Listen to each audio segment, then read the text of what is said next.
Right, so here we are in video 3, and this is the icing on the cake, which is the actual mechanical throw itself. Again, the same as the rest of the throw. The foot position, the body position is simplicity in itself, and that's why the Dynamite Dave way works as well as it does, and is easy to learn and easy to execute, and it's reliable, consistent, and dead easy to repair. Right, so we're going to set ourselves up for the right-handers. So we'll set up right-handed first of all. Now, all we do is we fetch the arm up into the position, we pull it back onto the stop, which is what we've discussed in the upper body position. So we start off there, we move out, but don't forget we only do this until we're used to it. Once we get used to it, it'll just be a matter of fetching. You'll be there. Fetch your arm up, straight out, no problem at all.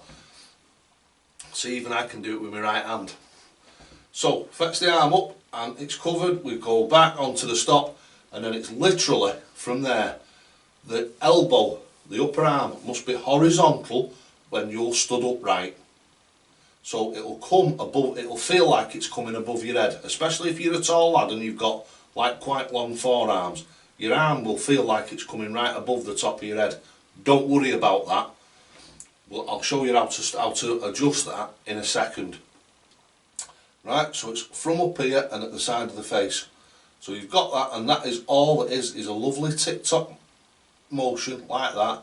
And all you do is, as it comes over, you just release it as if you can imagine how you'd release a ball. So you just let go of it like you let go of a ball. There's no technicality in it. The problem with a lot of dart players is they overthink everything. Make it simple. The more simple you make it, the easier it is to repeat and the more reliable it becomes. The more complicated you make it, you're making it so it's virtually impossible to repeat. And don't forget, you've got to repeat the same thing 3 times to get a 180. So again, it's up and it's as simple as straight over the top and just you release. That's all you're using.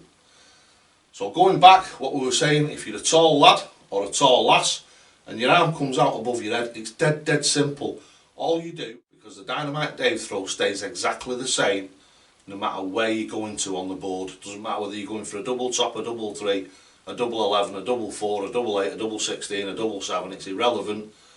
The throw remains the same at each and every target on the board, and that is what keeps the Dynamite Dave throw absolutely consistent.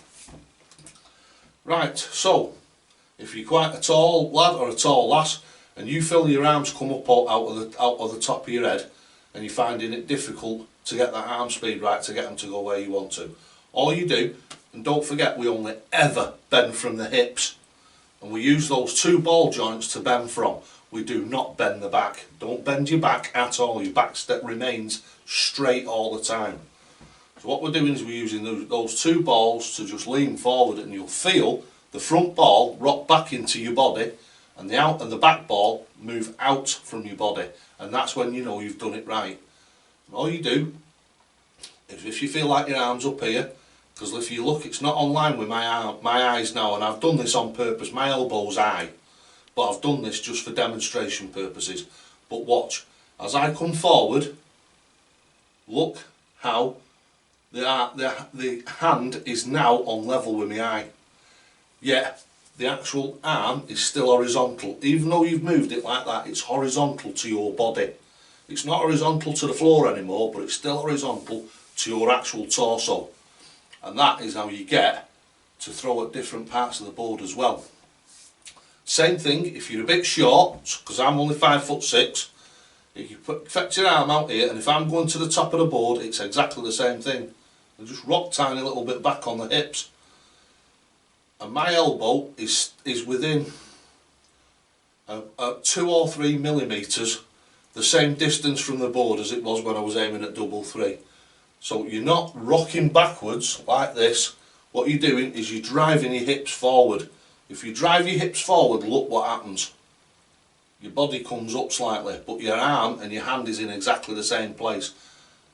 But you're looking at the double top, and it's literally virtually the same arm speed. You might have to put a tiny little bit more into it to go up to the double top, and a tiny little bit less in it to come down to the double 3. But believe me, that is a lot easier to learn than throwing a different technique at every different section of the board, which is what you'll do if you've got an individualistic throw.